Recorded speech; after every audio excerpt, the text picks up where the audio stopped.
Bonjour. En France, de nombreuses associations se battent contre des projets de centrales au gaz. Pourquoi ? Au départ, elles se sont rendues compte qu'il y avait un impact significatif sur leur environnement et sur la santé publique. Mais ensuite, elles se sont rendues compte qu'il y avait en fait pléthore de projets sur le territoire national. Au départ, pourquoi tous ces projets ? Eh bien, en fait, il fallait remplacer certaines centrales au charbon par du gaz, ce qui était au demeurant bénéfique, étant donné que le gaz pollue moins à puissance égale. Mais ensuite, si on additionne tous ces projets, on se rend compte que l'impact est inversement proportionnel, c'est-à-dire qu'on assiste à une augmentation très significative des émissions de CO2. Ça a d'autres impacts. Toutes ces centrales doivent être alimentées par du gaz et le réseau gazier doit pouvoir alimenter tout cela à des périodes concomitantes de pointe de consommation de gaz et d'électricité. Un impact qui est forcément très malvenu sur la contribution aux énergies renouvelables qui doivent être développées plutôt que ce type d'unité de production, bien sûr, mais également un impact économique à ne pas négliger sur les centrales déjà existantes qui auront de plus en plus de mal à fournir et à vendre leur électricité, ce qui pourrait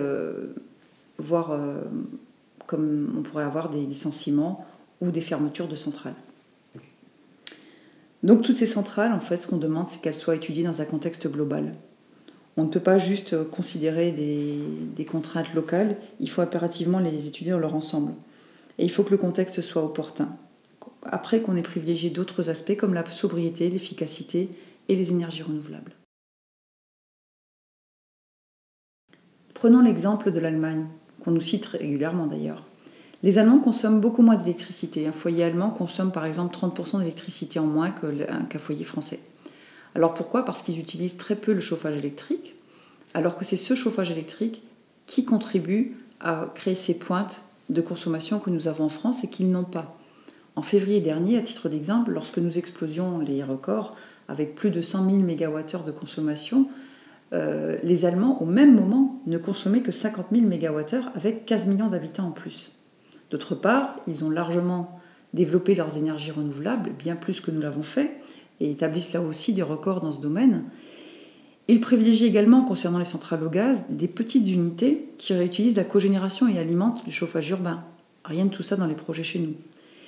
Et finalement, ce qu'ils privilégient avant tout, ce sont des réseaux locaux, des petites régies qui utilisent les éoliennes, le solaire et la méthanisation.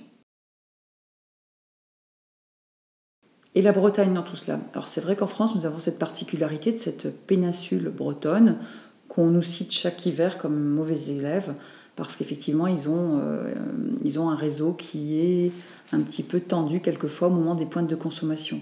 Là encore, ces pointes de consommation sont essentiellement liées à l'usage du chauffage électrique. Donc il y a moyen d'agir différemment. La centrale de Landivisiau n'est pas forcément des plus opportunes. On peut réduire l'usage du chauffage électrique, inciter à ne plus en construire de nouveau. Et la Bretagne a un gisement énorme en énergie renouvelable, les marées, le vent, le soleil également, et peut régler donc ces pointes de consommation par ces moyens ou par des méthodes d'effacement. Donc on peut agir sur les tarifs, on peut agir également sur l'incitation citoyenne, comme ils l'ont déjà fait avec le système EcoWatt. Le dernier rapport français de la commission d'enquête du Sénat sur le coût de l'électricité nous révèle également que nous sommes en surcapacité de production électrique, ce qu'on appelle en base et en semi-base, c'est-à-dire au moment des faibles périodes de consommation et des périodes plus moyennes de consommation. La seule tension persiste encore au niveau des pointes. Mais là encore, l'impact des énergies renouvelables commence à atténuer ces périodes de pointe et à les réduire parce qu'on absorbe prioritairement sur le réseau les énergies renouvelables dont l'offre tend à se développer. D'autre part, nous assistons également à une baisse de la consommation liée au chauffage électrique. Le chauffage électrique n'est plus très apprécié dans le cadre des nouvelles dispositions liées au RT 2012, c'est-à-dire les réglementations thermiques. Le chauffage électrique est moins posé aujourd'hui et donc on peut s'attendre à un impact significatif également et positif dans ce domaine dans les années à venir. Enfin, parlons argent. Ces centrales ont également un coût, pas uniquement privé. Les pouvoirs publics construisent des plateformes pour les accueillir, ça coûte plusieurs millions d'euros, voire dizaines de millions d'euros.